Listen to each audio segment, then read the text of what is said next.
La Iglesia Evangélica en Panamá crece vertiginosamente, alcanzando el 12% de la población panameña. Sin embargo, el máximo líder de la congregación más grande de nuestro país fue vinculado en el hurto de tierras. Hoy, Cara a Cara le da la oportunidad de aclarar los hechos y de conocer un poco más de su vida y trayectoria. Hablamos del apóstol Edwin Álvarez y lo hace cara a cara.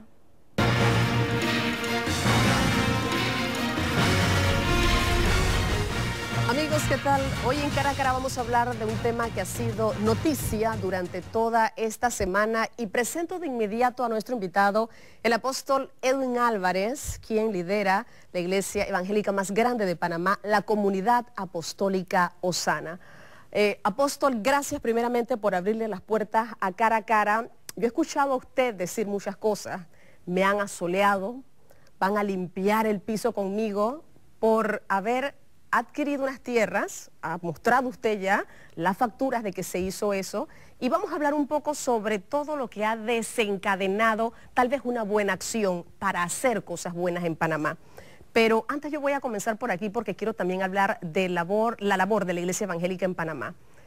¿Quién es Edwin Álvarez? Agradezco infinitamente la oportunidad y agradezco doblemente la amabilidad que por primera vez veo de parte de un medio de comunicación en la manera en que usted lo está haciendo tan profesional y que casi obliga a una respuesta porque abre todas las puertas y se hace sentir cómodo al entrevistado. Bueno, Edwin Álvarez es un panameño, nacido en Tolé, en la provincia de Chiriquí, con formación profesional, con formación teológica, que inicia una labor de tipo religioso evangélica en Panamá en la década del 80, cuando la población evangélica en Panamá era muy escasa, muy pequeña, y que por la gracia de Dios, por la fortaleza del Señor, por la ayuda de mi esposa y el gran trabajo de la congregación, hemos, si se quiere decir de alguna manera, crecido hasta llegar a ser una comunidad religiosa evangélica representativa del país, la iglesia con toda modestia referente en Panamá y un líder para Latinoamérica, para el tercer mundo y miembro del board de Church Growth International, que reúne a los 70 líderes evangélicos más representativos del mundo. ¿Cómo nace su ministerio?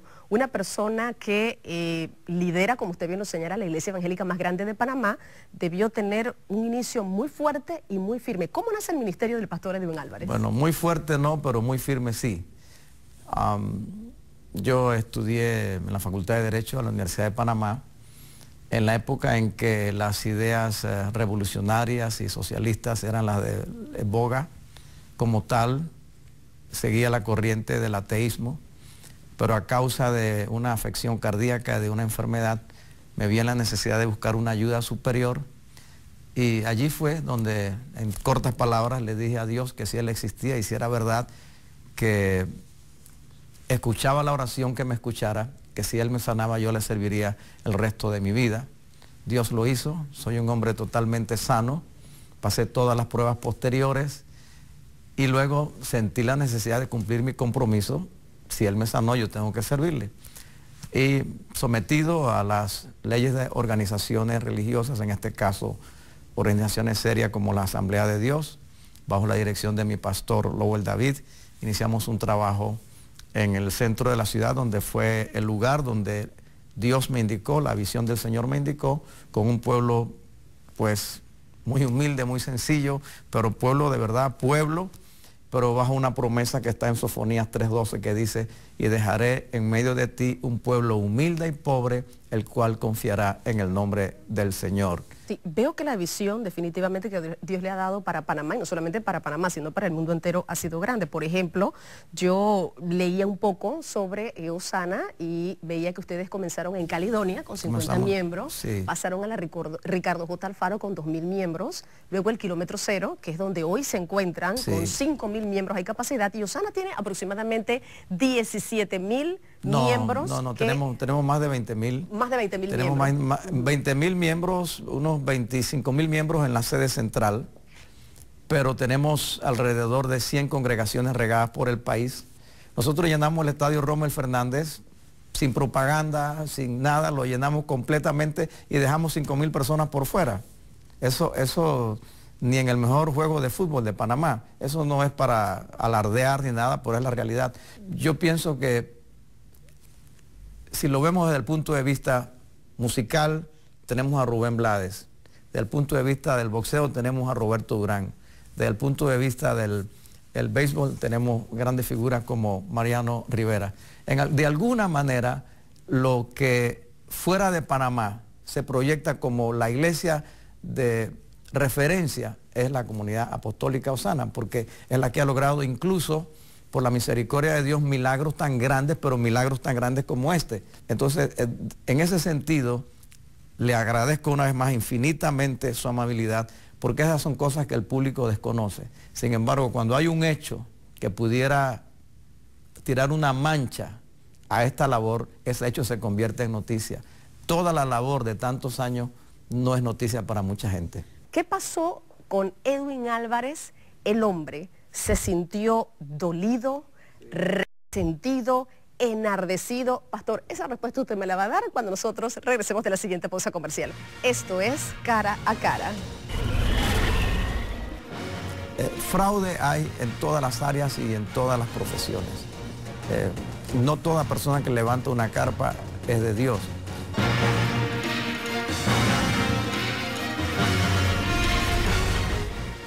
Amigos, ya estamos de vuelta. Esto es Cara a Cara, conversando con el apóstol Edwin Álvarez. Oiga, la pregunta en cuestión era, ¿qué pasó con ese hombre de Dios? ¿Y qué pasó después con ese hombre, el ser humano, que cuando lo vimos en pantalla, vimos que había algo, pero yo no podría describirlo? Se enardeció, se resintió, dijo, ¿qué fue lo que pasó aquí? Yo salgo de mi país muy bien, pero parece que regreso muy mal, pastor. Sí. Del punto de vista emocional, cuando yo supe la noticia en Estados Unidos, lo que más me preocupó fue mi familia, porque mi familia se resiente, mi familia se duele, mi familia tiene sentimientos. Tengo esposa, tengo hijas, ahora nietos, y tengo amigos, tengo familiares, tengo una madre anciana. Y escuchar estas cosas repetidamente, una y otra vez, un avance sobre algo que se va a proyectar cuando los medios que van a proyectar la noticia ni siquiera se han contactado conmigo. Sentí un linchamiento. Llegamos aquí en la mañana, así como estaba, sin cambiarme, sin bañarme, sin nada, del aeropuerto llegué al templo, entré por la puerta de atrás, ni siquiera los seguridades se dieron cuenta que yo había entrado, porque no tienen por qué darse cuenta, y ellos pensaban que yo no estaba en el templo, por eso le dijeron a los periodistas que yo no me encontraba. Pero cuando yo salí y vi el apoyo de la gente, vi la alegría de la gente de ver a su pastor, vi la emoción de la gente de que ahí estaba el hombre físico, también me uní a la algarabía de ellos, y no puedo negar que humanamente me sentía eufórico y entusiasmado y con la fe de que esto se iba a resolver de alguna manera. La Escritura dice, a los que aman a Dios, todas las cosas le ayudan a bien. Este caso cae en momentos en que en Panamá, durante esta administración, que de eso no vamos a hablar ni vamos a entrar en detalles, se habla mucho de la compra de tierra. Entonces me imagino que eso también causó un boom. Yo quiero aprovechar la oportunidad en este bloque porque así como usted recibió muchas personas que decían, oye, a mí me está pasando lo mismo, también como periodistas, y lo sentimos en el medio, el tema de que el líder de la iglesia evangélica haya sido mencionado o vinculado en este tipo de hechos da pie para otra cosa. La labor de la iglesia, que ya lo conversamos un poco, pero también hay una percepción de juega vivo, de engañadores, de ladrones. Y voy a ser puntual, pastor, con lo que le voy a preguntar. Muchos consideran que las iglesias son carpas para hacer negocios. Así es. ¿Qué dice el pastor Edwin Álvarez? Así es, me ha tocado esa experiencia, le ha tocado a mis hijas sufrir eso en la escuela. O sea, han sufrido. Fraude hay en todas las áreas y en todas las profesiones. No toda persona que levanta una carpa es de Dios. Pero cuando usted tiene un trayecto de décadas, cuando usted ve un proceso de desarrollo, cuando usted tiene algo que presentar, cuando usted tiene un medio de comunicación, usted trabaja en un medio, nosotros ni por mucho podemos compararnos con Metcon, pero tenemos algo, tenemos cámaras, tenemos torres, tenemos transmisores, tenemos equipos, tenemos profesionales, tenemos ingenieros. Eso tiene un costo, y un costo millonario. ¿Cómo sacar de la mente de las personas? Y lo digo porque es importante que usted lo aclare. Yo creo que es importante que usted lo aclare.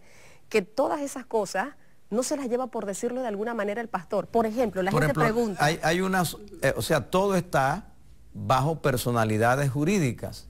Yo no soy dueño del templo, yo no soy dueño de la emisora, yo no soy dueño del canal de televisión, yo no soy dueño de la clínica, yo no soy dueño del campamento, yo no soy dueño de la escuela.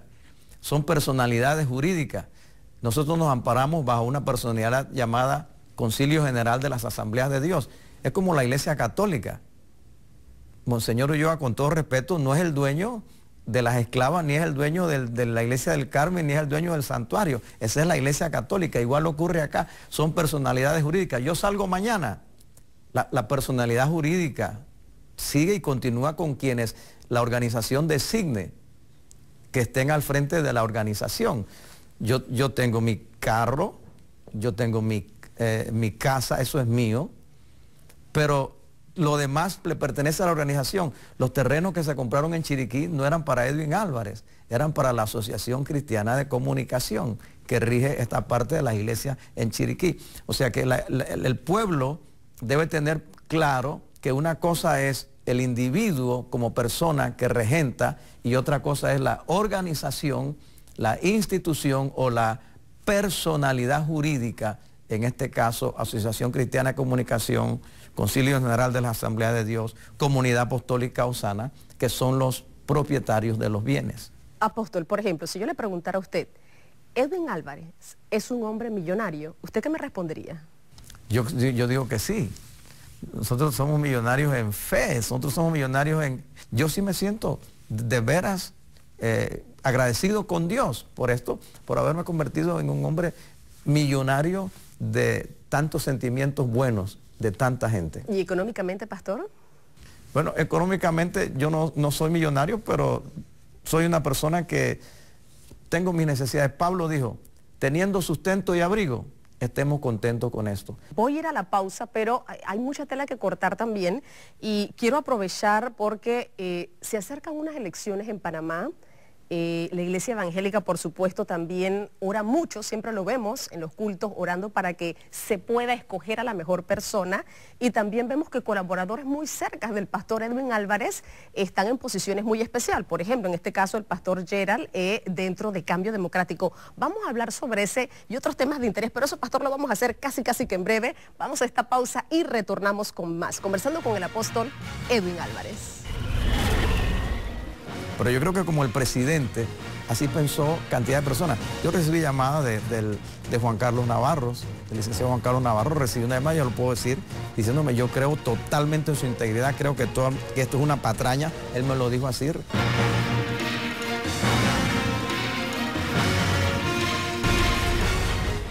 Amigos, ya estamos de vuelta, conversamos con el apóstol Edwin Álvarez. Oiga, nos quedan algunos temitas por tratar, no se preocupe, pastor, pero me gustaría no dejar esto por fuera.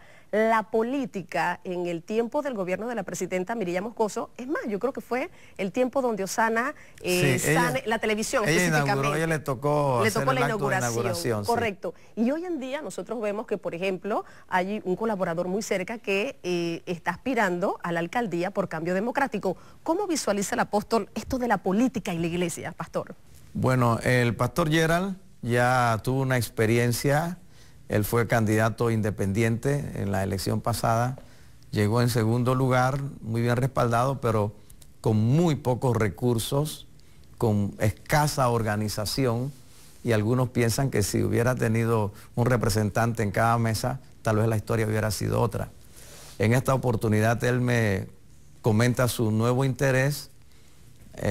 Yo le dije, nosotros te respaldamos, esta es una decisión personal y como pastor te respaldamos, pero ya como individuo que aspira, tiene que desligarse de su posición pastoral. Él, en efecto, ya no es parte del equipo pastoral nuestro. es nuestro hijo en la fe y lo seguimos respaldando, pero no es pastor de la iglesia, porque la organización nuestra no lo permite. Oye, ¿usted siente que la política en algún momento ha estado vinculado con todo el caso que ha rodeado al pastor Álvarez? Bueno, déjeme decir esto con todo respeto. El presidente es una persona extremadamente hábil y astuta. Y al dar las declaraciones de que él consideraba que yo compré de buena fe, se da la idea de que él me está favoreciendo. Es lógico, alguien dice, oye, lo está favoreciendo. Pero yo creo que como el presidente, así pensó cantidad de personas. Yo recibí llamadas de Juan Carlos Navarros, el licenciado Juan Carlos Navarro, recibí una llamada, yo lo puedo decir, diciéndome, yo creo totalmente en su integridad, creo que esto es una patraña, él me lo dijo así, yo lo puedo decir también, pero él no lo dijo ante las cámaras, ni ante los micrófonos, me lo dijo privadamente. Y cantidad de dirigentes políticos me lo han dicho. Entonces, el hecho de que el presidente lo dijera así, entonces me hace a mí ahora como guardar como una distancia, porque van a decir si es cierto, si es verdad, ¿no? Y uno como figura pública tiene que mirarle la cara a todo el mundo, chocarle la mano a todo el mundo y orar por todo el mundo. Entonces, ya después cuando vi al ex magistrado cigarruista diciendo lo que dijo, ya digo, esto ya cayó en otro plano, pues cayó en el plano político, ¿no? Cuando la licenciada Ana Matilde Gómez, que pasó por algo un poco similar, no total, pero un poco similar a lo mío, dice también que es muy extraño la separación de la fiscal. Creo que también hay que ver el antecedente que existe con respecto a la fiscal, ¿no? Y en Panamá, al final, todos los casos sonados tienen algún sabor político. Y a este le van a meter su condimento político también. Pero no, en inicio es estrictamente jurídico. Y su desarrollo ha sido también estrictamente jurídico. Esta semana recibíamos la noticia de que pues se deja sin efecto la medida cautelar y se revoca toda la indagatoria programada en su contra. Lo que entiendo es que previamente a mi caso, la fiscal había pedido vacaciones, la fiscal de la descarga o fiscal de descarga había pedido vacaciones que no le habían concedido. Mis abogados que fueron a Chitré se informan que en la Procuraduría de la Nación estaban alarmados del trato que la fiscal había dado a mi caso. O sea, sin escucharme, sin indagarme, sin nada, ponerme medida cautelar 2 veces por semana, presentarme a Chitré y si no lo hago, viene la medida más drástica. ¿Y cuál es la otra? La detención. Entonces lo que me hace pensar a mí que lo que querían era mi detención. Eso deja muy mal al funcionariado del Ministerio Público. Perdón.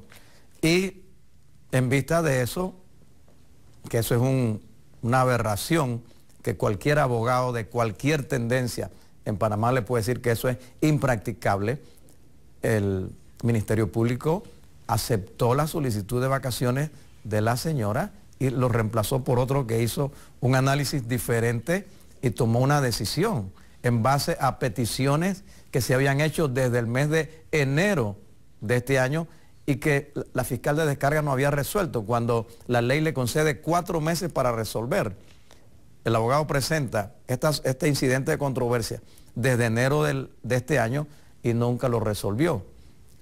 Más bien resuelve con una medida cautelar, sin haberme escuchado y sin haber notificado a mis abogados. Mi abogado se notificó el lunes 26 de agosto, o sea, días después de que sale la noticia de que esa medida pesa contra mí. ¿Siente usted que todavía lo van a seguir asoleando, sí, pastor, por decirlo de alguna manera? No lo dude. Seguramente apareceré otra vez en los medios y tendré que ir haciéndome la piel de cocodrilo frente a este y a otros nuevos ataques. Le iba a preguntar, ¿usted ha tenido la oportunidad de conversar con la otra parte, el señor Citón, el hijo del señor Citón? ¿Ha tenido la oportunidad de conversar con él? No he tenido oportunidad de conversar con el señor Citón. Sí conversé con su abogado, el licenciado José María Lescano. Le propuse previamente que nosotros estábamos dispuestos a un arreglo. Él quiere la devolución de las tierras nuestras a su cliente, el señor Citón, pero el señor Citón nunca fue dueño de las tierras. Si en algún momento, en el año 98, fue dueño su padre, eso es otra cosa. Nosotros le propusimos con toda honestidad, nosotros llegamos a un arreglo con los vendedores reconocen el perjuicio que nos han dado y ustedes arreglan con los vendedores que nos vendieron a nosotros y eso es un problema de ellos. Pero el licenciado Lescano no aceptó esa vía y eso empantanó el proceso, ¿no? Ahora usted ha dicho que, la solución. usted ha dicho ahora que ya Osana no quiere las tierras. Definitivamente. ¿Qué va a pasar con eso? ¿Quién le regresa usted el dinero? ¿A quién se le van a entregar esa tierra? O sea, si los vendedores, los señores Rodríguez, no llegan a un arreglo con nosotros de volver a aceptar la tierra y reconocer el perjuicio causado, o sea, reconocer que nos tienen que resarcir en el pago y en todo lo demás, las tierras van a seguir a nombre de quienes están en este momento. Esa es la eventualidad de que ellos acepten este arreglo. Pero por el otro lado, si las tierras llegaran pues a ser parte de este objeto y si el señor Citón demuestra que esas tierras son parte, no de él, porque nunca fueron, sino del patrimonio herencial, las tierras irán al patrimonio herencial. Pero lo cierto es que hay un sabor negativo, o sea, hay un sabor que deja mucha incertidumbre, mucha interrogante, deja preguntas para investigar. ¿Existirán redes en Panamá de estafa de tierra? ¿Existirán redes para sustituir las firmas en los documentos como las escrituras públicas en notarías? ¿Existirá personal en notarías y en el registro público que están violando los derechos de propiedad? Esas son preguntas que quedan en el aire. A mí me dejó una duda el hecho de que cuando usted se entera de que estas tierras estaban un poco en conflictos, se dijo que se había traspasado de Osana a una asociación o sociedad particular y que esa sociedad era el apóstol, su esposa y su hija. Y quedó eso en el ambiente, para que usted me lo aclarara. Eso no es así. Mire, el señor Lescano, cuando ve que en registro público las tierras pasan a propiedad de la Asociación Cristiana de Comunicación, interpone en Chiriquí un proceso de prescripción adquisitiva de dominio a favor de Ricardo Citón. Para evitar la prescripción, los abogados dicen, traspasen estas tierras a otra sociedad para que la prescripción se interrumpa, porque la prescripción se interrumpe por el traspaso reconocido por el registro público. Y hay un documento privado donde se establece que una vez que todo esto se resuelva, las propiedades, las fincas, vuelven a propiedad de la Asociación Cristiana de Comunicación. Entonces, ese es el proceso que se da. O sea, fuimos impelidos. El señor Citón, con su apoderado legal, Lescano, son vencidos en primera instancia en el juzgado civil de Chiriquí, apelan en segunda instancia, son vencidos en segunda instancia. Entonces, cuando son vencidos en segunda instancia, se van a Herrera y colocan entonces una querella penal en contra de... O sea, una querella que ya andaba, esa querella andaba, ya había iniciado, pero ahora introducen mi nombre en la querella. Y resulta que de todos los querellados que hay allí, al único que asolean, al único que salen, al único es a mí, cuando ahí hay un montón de querellados y soy el último que él introduce en su querella. Entonces, hay una evidencia, una tergiversación tanto de la Fiscalía como del trato que le han dado los medios a esto. Lección aprendida de todo lo que ha pasado para Edwin Álvarez. Muchísimas. Mire, ya yo no puedo confiar de aquí en adelante en un certificado del registro público. No podemos detener la obra ahora por un miedo de que, bueno, te van a sacar, no compres esto. No, nosotros tenemos que seguir, pero ahora sí con mucho más cuidado. Segunda lección, no ver a los medios como enemigos. Y por el otro lado, le pido a los periodistas que me perdonen, que me humillo delante de Dios si les he afectado, si se sienten que no soy una persona accesible, si no he sido cortés, perdónenme. Otra gran lección es que vivimos en un país donde todos debemos procurar el mayor bien posible, el mayor bienestar para el mayor número de personas, incluyendo de manera especial a los más vulnerables, a los más necesitados. Que Dios los bendiga. Bueno, pastor, le queremos agradecer de verdad la oportunidad que le ha dado a Cara a Cara, y yo creo que esto es importante, que dentro de todo lo que surgió con el tema específicamente que lo vinculó, usted pueda también expresar, y si se dio cuenta, poco hemos hablado en sí del tema de hurto de tierra, si está bueno vinculado, que ya ese punto se aclaró, sino un poco conocer también, yo reitero esto, la labor de la Iglesia Evangélica en Panamá y que esto no se afecte, porque definitivamente se está haciendo un trabajo bien hermoso, sobre todo con la juventud y la niñez que tanto lo necesitan. Así que, apóstol, mil gracias por habernos recibido aquí en Osana, a nuestros amigos en casa, gracias por esta sintonía tan especial, y como siempre decimos, hay muchos retos, muchísimos retos que tiene Panamá por delante cuando utilizamos nuestra energía y nuestra fuerza para hacer el bien. Allí siempre tendremos la bendición de Dios. Esto ha sido Cara a Cara.